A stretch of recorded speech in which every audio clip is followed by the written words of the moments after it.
¿Qué tal, amigos?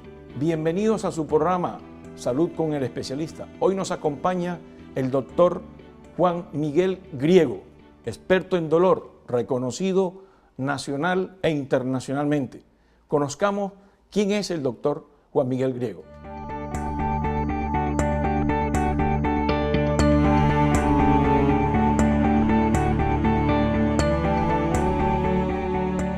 Doctor Griego, bienvenido a nuestro programa Salud con el Especialista. Un placer tenerte acá con nosotros y que nos dediques un tiempito muy corto, pero que sea conciso sobre el manejo del dolor, ya que eres una persona reconocida a nivel nacional e internacional. Fabián, en primer lugar quiero decirte que no sabes cuánto me alegra y me place estar aquí contigo, compartiendo y permitiéndome expresar ciertos conceptos básicos sobre el manejo del dolor, sobre todo para que la teleaudiencia gane más conocimiento y no llegue en una forma tan corta de razones a enfrentar una especie de patología como es la enfermedad dolorosa crónica.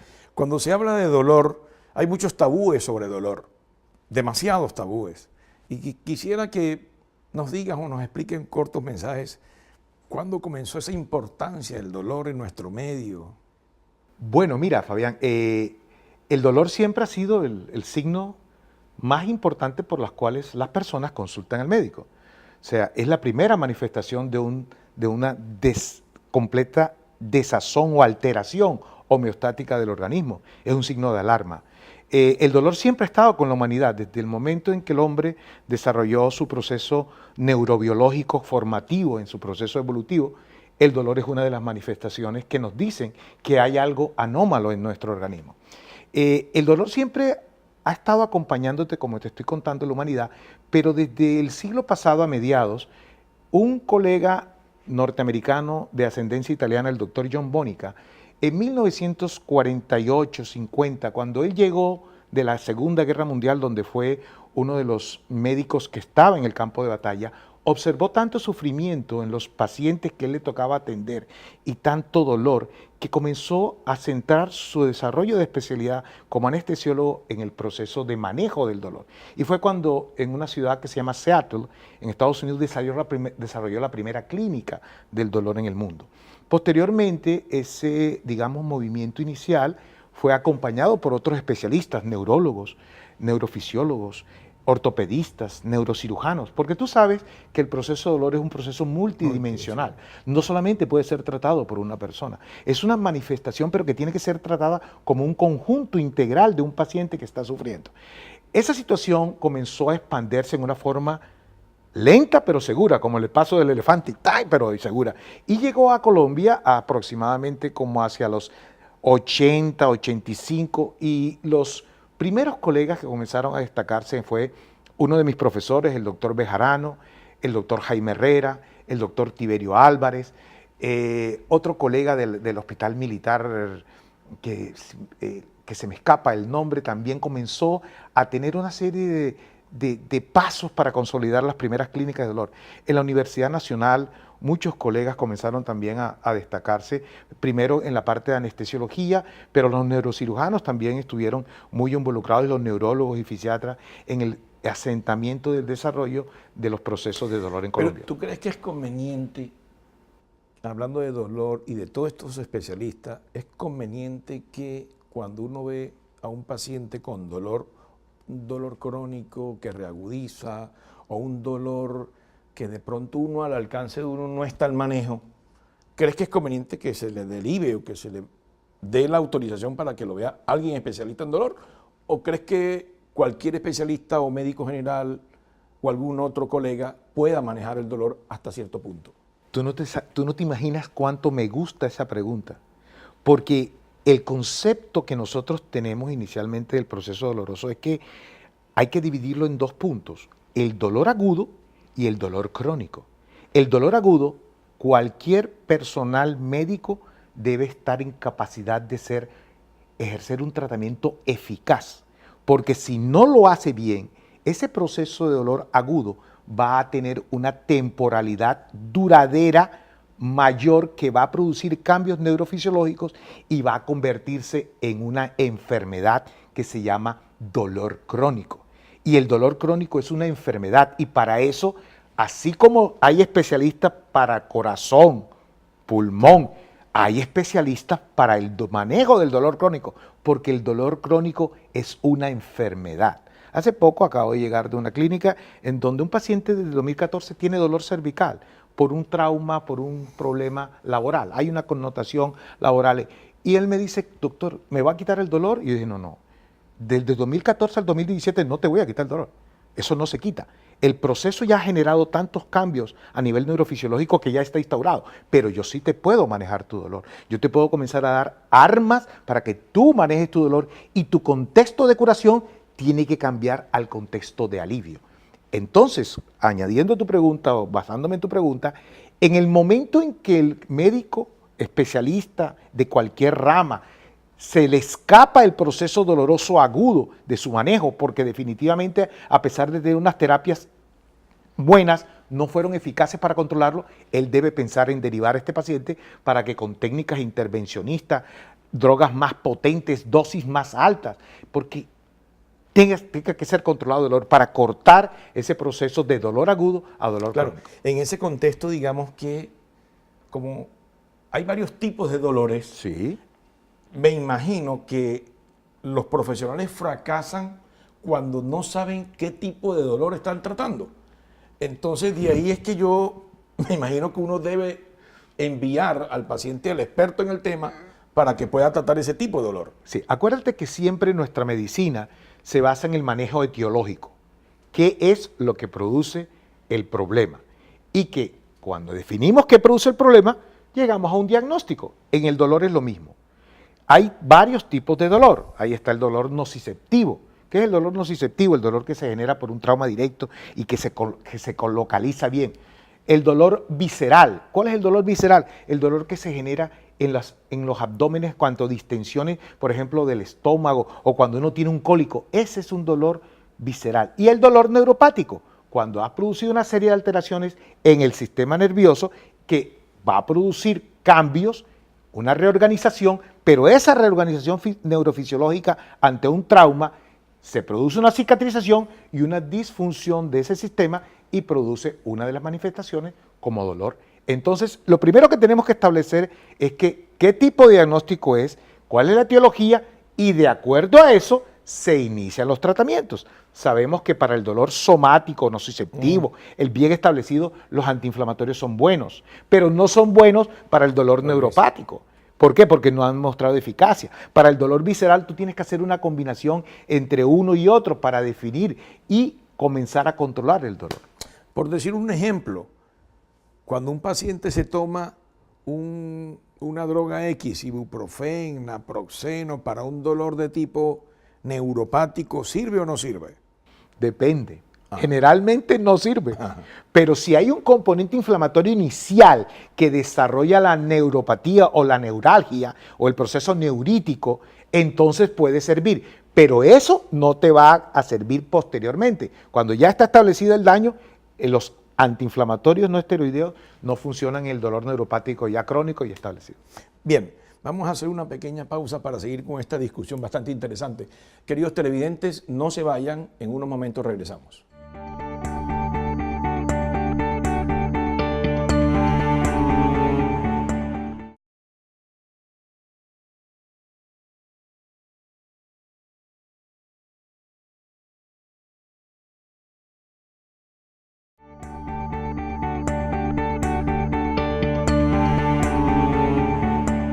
Seguimos en nuestro programa Salud con el especialista, con el doctor invitado Juan Miguel Griego, hablando sobre dolor agudo, dolor crónico, para su mayor interés y manejo de este. Doctor Griego, quisiera, antes de iniciar, invitarlo un cafecito que siempre, Hombre, en esto nos vemos casi que obligados a tomarlo, porque nos da más energía para pensar. por lo menos esa cafeína nos pone activo más.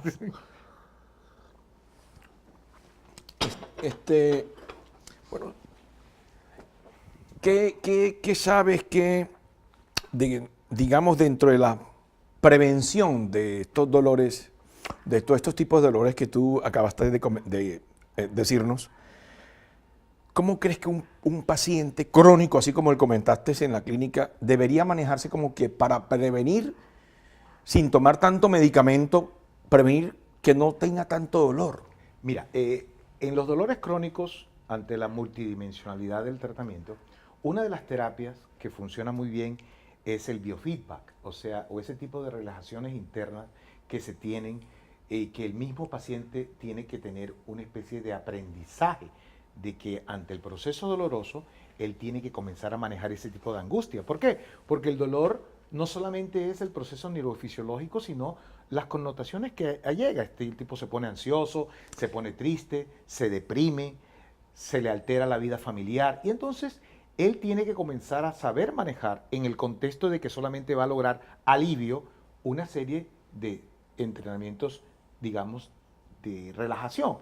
Yo no creía en eso, de que la biofeedback, esa vaina.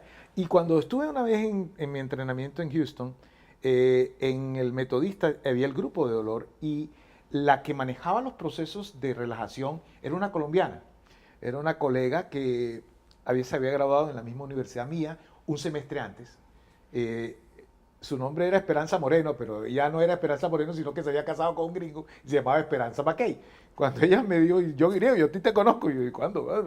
No, ¿te acuerdas? Entonces ya recordamos, y ella me dijo, ¿y tú qué haces? Le pregunté yo, no, yo hago biorelajación, y dice, no sirve para nada. Ven acá. Me llamó y me sentó en su silla de terapia. Bueno, listo. ¿Qué me vas a hacer? Dice, abre los ojos. Me puso un aparato, abre los ojos. Entonces cuando yo abrí los ojos, mira la pantalla que está enfrente. La pantalla se encontraba completamente roja, pero un rojo de esos encendido. Imagínate tú, costeño, en Houston, y recién llegado, recién separado, una crisis afectiva. Entonces yo estaba alterado. Entonces me dijo, bueno, siéntate. Entonces ella comenzó a hablarme. Cierra los ojos, relájate, respira profundo, piensa en algo agradable, ves relajando todos sus músculos. Y yo comencé a hacerlo de una forma como ella me decía. Como a los 3, 4 minutos me dijo, abre los ojos. Y yo abrí los ojos y enfrente de mi pantalla estaba en uno de los blancos más puros que he visto en mi vida. O sea que el grado de relajación fue tan alto que produjo una alta sensación de bienestar. Y eso es lo que generalmente uno debe producir. Entonces, ese punto debe ser parte del tratamiento de los procesos de dolor crónico. Otra cosa es aumentar el conocimiento del paciente, que sepa cuáles son las medicaciones que le producen el mejor alivio o cuáles son aquellas actitudes o actividades que le van a producir el dolor. Por ejemplo, si el tipo sabe que si se acuesta y se levanta de un salto rápido le va a producir el dolor, hombre, él tiene que pararse en ciertas etapas para ir acomodando su cuerpo para que el proceso no le genere un proceso de dolor. Hay otras, digamos, ejercicios como el yoga, como... Sí. Eso también sirve. Sirve, claro que sí, o sea, lo que sirve el yoga. Ahorita el yoga ya ha demostrado eficacia en el proceso de dolores crónicos y funciona bastante bien. Las terapias quiroprácticas, algunas dicen que sí, algunas dicen que funcionan. Uno lo que tiene que tener en mente cuando enfrenta a un paciente de dolor es que cada paciente de dolor es individual y que el dolor que tiene cada persona es de él y que las connotaciones de ese dolor pueden responder de diversas formas. A veces, ¿cuántas veces no hemos colocado pacientes con dosis altas de opioides y el paciente llora, no se controla, la relación familiar se deteriora y de pronto tú comienzas a ponerle un antidepresivo, el más sencillo, y de pronto comienza a mejorarse? Una situación de hace poco tiempo, o sea, una señora con una cefalea, una encefalitis, llevaba 17 semanas de embarazo y tenía una cefalea salvaje, estaba en el proceso de maduración de su feto, no le podíamos poner muchas drogas, y tú no te imaginas con qué le quité el dolor de cabeza. Con acetaminofén, cafeína. La señora durmió esa noche impresionantemente. Entonces uno dice, Dios mío, cada persona es individual, cada persona tiene un proceso doloroso y cada cuerpo reacciona en diversas formas a diversas intervenciones farmacológicas. Y eso es lo que uno tiene que tener. Yo siempre digo que todo mi paciente, para mí, es un aprendizaje nuevo. Yo aprendo dolor todos los días, cada vez que el paciente se sienta y comienza a contarnos su problema. En tu experiencia como experto en dolor, que te llegan los pacientes, porque pasan por manos de nosotros los neurólogos también. Claro. Y el paciente tiene dolor de cabeza.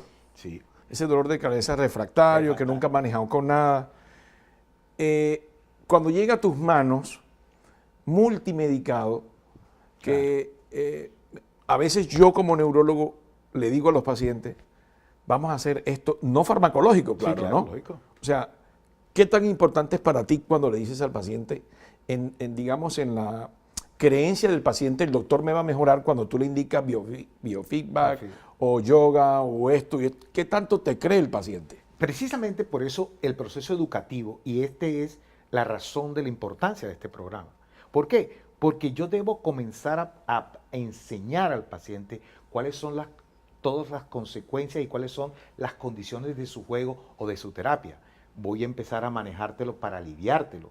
Muchas veces los pacientes llegan a mi consultorio y me dicen, doctor, llegué a donde el sitio en donde usted me va a quitar el dolor. Y yo digo, mi doña, mucha pena me da, pero su dolor no se lo voy a quitar.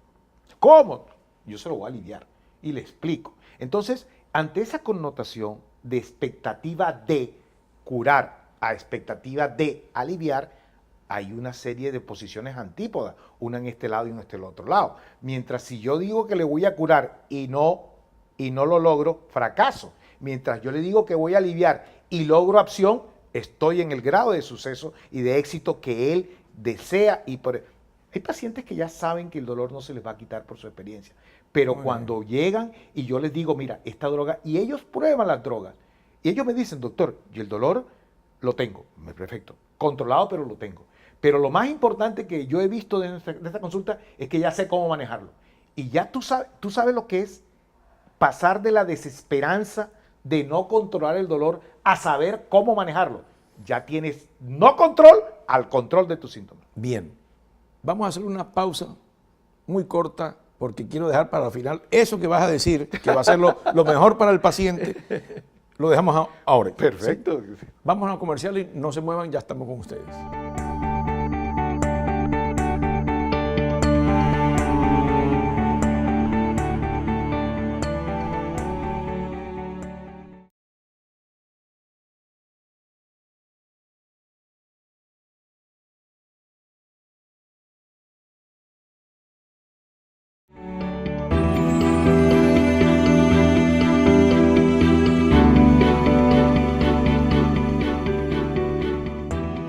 Doctor Diego, hay muchos tabúes sobre sustancias como por ejemplo la cafeína, como por ejemplo los cannabinoides, que ahora en Estados Unidos están de moda para el tratamiento del dolor. Cuando hablo de cannabinoides hablo de la marihuana, que es compuesta por ciertos químicos que ya lo llevan a tabletas. Quisiera que nos hablaras en unos minuticos a ver si es, o también ese dolor de cabeza producido por las sustancias analgésicas que toma la gente y que nunca se alivia. Háblanos un rato sobre eso. O sea, el paciente debe tener en cuenta y debe sopesar cuál es el efecto que cada droga le produce. Si él definitivamente logra una determinada dosificación de un determinado medicamento y llega a dosis máxima y el paciente no se alivia, no es adecuado seguir con eso, sino moverse a un lado de la terapia o subirse el escalón. Yo siempre utilizo una escalera analgésica que es, dependiendo de la intensidad de dolor, uno va jugando. Con respecto a la cefalía específicamente o al dolor de cabeza, que es algo tan complejo, hay momentos en que las terapias medicamentosas no funcionan y al no funcionar generan un efecto paradojal y entonces hay dolor de cabeza instaurado por el mismo tratamiento para el dolor de cabeza. En ese momento, el proceso intervencionista, un bloqueo de occipitales mayores y menores bilaterales, dirigido ya sea ecográficamente o con relaciones anatómicas, puede ser la opción de que de pronto ya ante ese corte del ciclo doloroso, como se dice, cerrado, que genera un dolor más otro dolor y terapia y otro dolor, entonces eso debe ser una opción, el paciente debe pensar. Con respecto a los cannabinoides, que es como en estos momentos se denominan los derivados de la marihuana, que es el tetrahidrocannabinol. Una vez a mí me hicieron una pregunta, que qué opinaba yo de la marihuana. La marihuana, hay reportes muy anecdóticos de que funciona. Creo que mi abuelita se ponía plasto de marihuana en la... Y uno pues no puede ser ajeno a los resultados que los pacientes dan. Claro. O sea, uno tiene que creerlo, como decía algún político colombiano famoso, que uno debe creer a la gente, uno de la gente debe creer. Entonces, ¿qué sucede?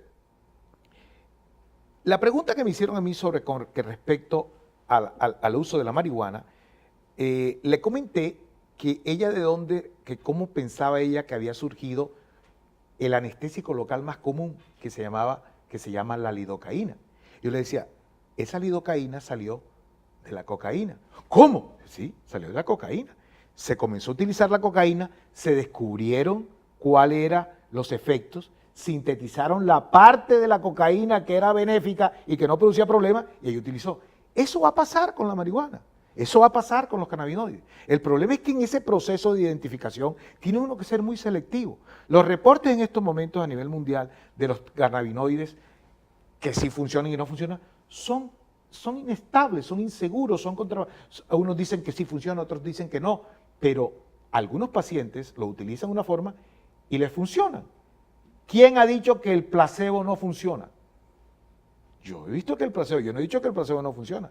Lo que pasa es que el placebo tiene un rango tan alto de respuesta que no te permite generar una especie de certeza terapéutica. Pero yo he visto pacientes que se toman una pastillita de azúcar y se le quita el dolor. Quiero hacerte una pregunta antes, porque se me va a escapar y quiero hacértela. Tengo entendido que tus papás o tu papá es de Tomás Razón en La Guajira. Sí, claro. Ya en el programa pasado tuvimos a un compañero también amigo hablando de diabetes que también era de Manaure, Guajira. Esas casualidades. Pero viste que en los pueblos siempre utilizan estas hojas de marihuana, de otras cosas, de plantas, claro, para el tratamiento del dolor. Háblanos sobre eso. Sí, o sea, nosotros tenemos que pensar que los laboratorios farmacológicos son una generación del siglo XIX, que fue cuando comenzaron a formarse.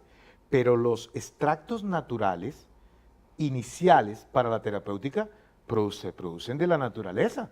Sí, la marihuana, la cocaína, el curare, vienen de plantas que se han establecido que producen esos efectos y se sacan. Y te puedo asegurar, recordando un colega que ya no está con nosotros, su padre era un famoso curandero y él utilizaba para sus procesos terapéuticos muchos de los secretos de ese señor, de su papá. Y él funcionaba, y le funcionaba. Y yo lo veía y yo le decía, ¿cómo carajo hace Jorge para saber que eso le va a funcionar? Él sabía porque él tenía la experiencia de su papá y funcionaba. Y era una persona con un conocimiento tan alto de medicina, escrito varios libros, pero él utilizaba eso.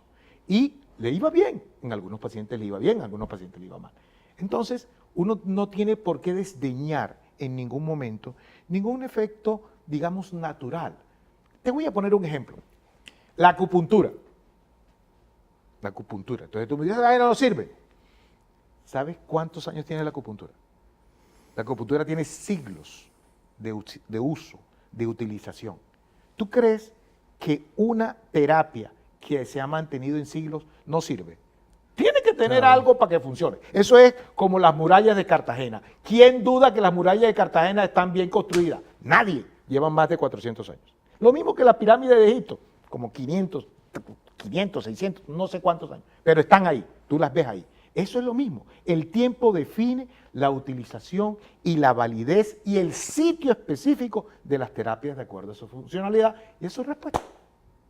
Claro, nos parece muy interesante esos hallazgos, digamos, dentro de la historia y dentro de nuestra comunidad que sufre mucho, porque sí, claro, creo que uno de los diagnósticos más frecuente en nuestro medio es el dolor de cabeza. El dolor de cabeza. ¿Sí? Dolor de Entonces, para eso sí, yo estoy muy de acuerdo en esa medicina tradicional o medicina homeopática, como dicen por allí, Sí, pues sí. que es muy respetable, Claro. porque muchos de nosotros no avalamos ese tipo de medicina y sí se puede alternar, ¿sí? Correcto. O utilizar como una medicina alternativa para el manejo del dolor. Mira, a mí llegan los pacientes y yo veo que traen sus fórmulas homeopáticas. Y me dicen, doctor, ¿usted qué opina de esta forma? De esta fórmula. Dice, mira, yo no puedo disentir o desacreditar esa terapia porque yo no la manejo, no la conozco, no tengo experiencia. Yo solamente te puedo hablar de la medicina alopática. Pero, ¿cómo te sientes tú con esa droga? Doctor, a mí me va bien con eso. Entonces, mijita, usted se sigue tomando la droga. Una vez me preguntaron una cosa parecida y yo le dije al interlocutor que me preguntaba que él tenía un paciente que tenía un dolor, no sé qué, y que una persona le puso una agujita aquí y que se le quitó el dolor. ¿Y usted qué opina de eso? Y dice, mira, entonces, si yo veo que un paciente dice dolor de cabeza y me dice que pararse en la cabeza le quita el dolor y le dura 6 horas, en mi próxima fórmula pongo pararse de cabeza por 30 minutos cada 6 horas, porque ese es el efecto. O sea, nosotros no podemos pensar que somos poseedores de la verdad. Eso es pensar en una forma, con una mente mezquina, que definitivamente no nos va a hacer progresar. Y la mente, sobre todo en la parte y los conceptos médicos, todos los días crecen y uno tiene que ser amplio para lograr lo que nosotros tratamos de hacer, el beneficio de nuestros pacientes. Bien, queridos televidentes, como han escuchado el doctor, que es un experto en el manejo del dolor, pues, lastimosamente pues se nos terminó el tiempo y lo más probable es que el doctor nos esté visitando nuevamente porque esto es muy largo y esto significa que tener gente experta, doctores expertos, es para que ustedes los televidentes aprendan del doctor, aprendan cómo manejarse y que en un futuro ustedes mejoren un poco el dolor. Y lo mejoren de qué manera, no solamente la medicina tradicional, sino también la medicina alternativa. Fue un gusto haber estado con ustedes.